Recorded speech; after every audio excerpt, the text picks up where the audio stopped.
is the fourth video of our Love Tank series, and it's the second of the love languages children speak, and it's words of affirmation. The first was quality time, and this video will be giving us a few tips on speaking the love language of words of affirmation. This is quite an interesting one because a lot of us are a bit familiar with it, although we might not give it any term, but we speak always. It's very natural for us to communicate. Now, the kind of words we speak is a different thing entirely, and that's where words of affirmation come to play. As the name may implies, words of affirmation, the words that encourage, the words that affirm. Now, we have different kinds of words of affirmation. We have encouragement, we have praise, we have appreciation, and they have their different functions and different times you need to use them. Now, if you find out that your child always asks your opinion on what he's done, or always, beams a lot when you praise a particular job well done, or complains when you do not, say anything in particular about a work or a job that's been done, then he or she probably thrives with words of affirmation. He or she probably understands that you appreciate, you love him when you speak words of affirmation. And it is very important with children whose love language is words of affirmation to be careful of the kind of words we speak around them. We should avoid every form of negativity around such children.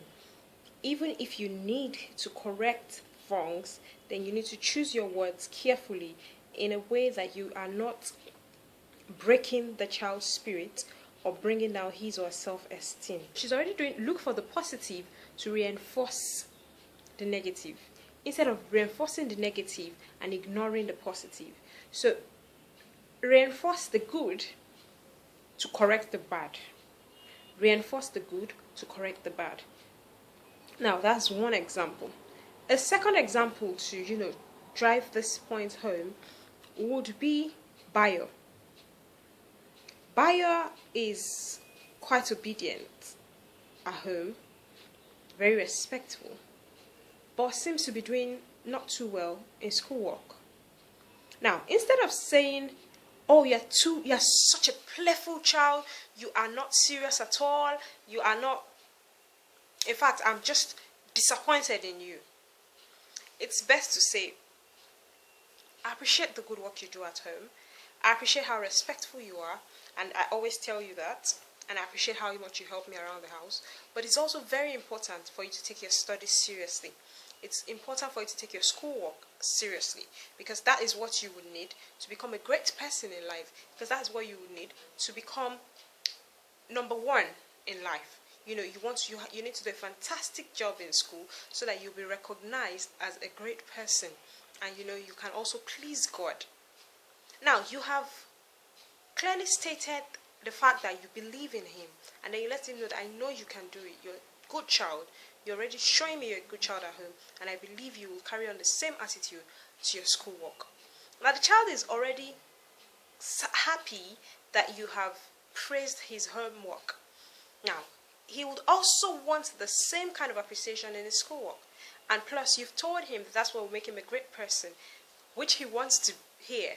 So, Bayo will go on to schoolwork and put in more effort to become the great person that he wants to hear you call him. Now, children whose love language is words of affirmation also would not like it when you're not sincere. Now, the fact that their love language is words of affirmation does not mean that every time you just say things and you don't mean it. You need to mean it, and it needs to relate to what they're doing. If not, it becomes overrated and it becomes unappreciated. So it's not that you, for example, in that case of a child doing wrong, you don't actually tell the child, "Oh, you're such a great child," when he's done something wrong. No.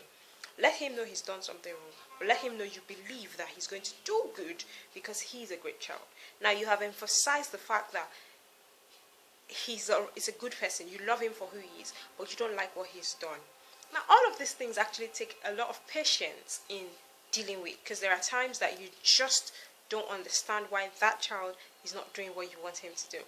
So words of affirmation is such a beautiful love language which you can express via, notes. You can keep notes in the school bag, in the lunch pack of the child, put notes around his room.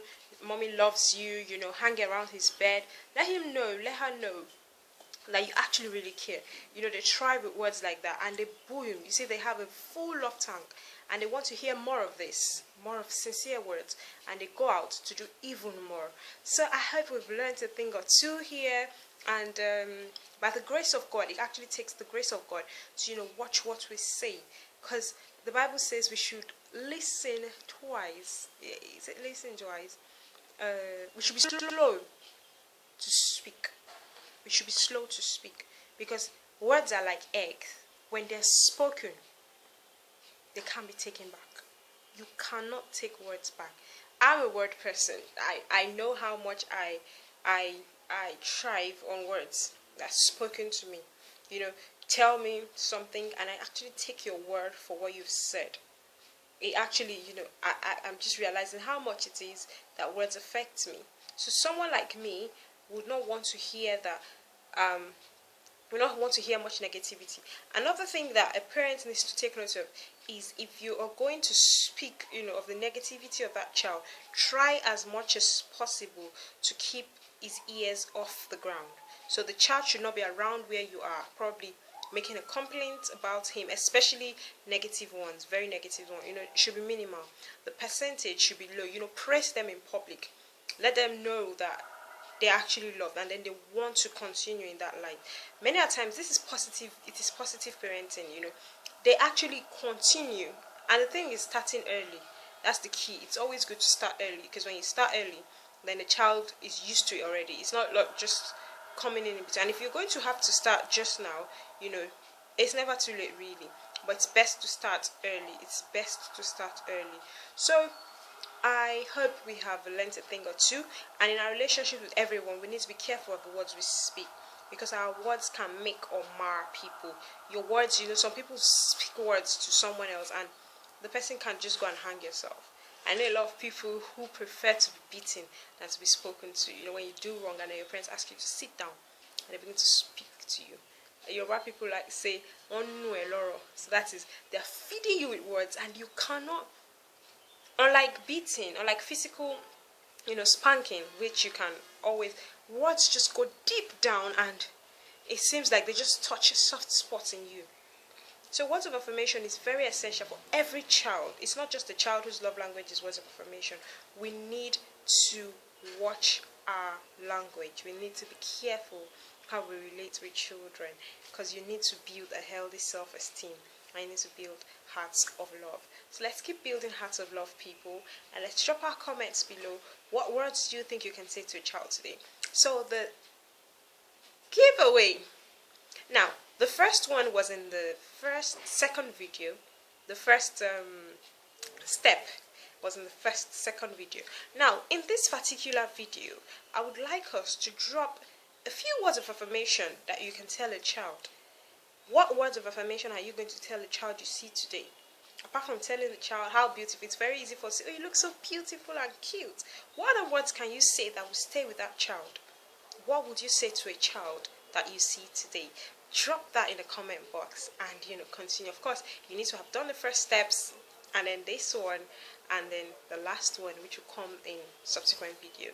So I'll see you in the next video, people. Have a lovely weekend and let's keep building hearts of love.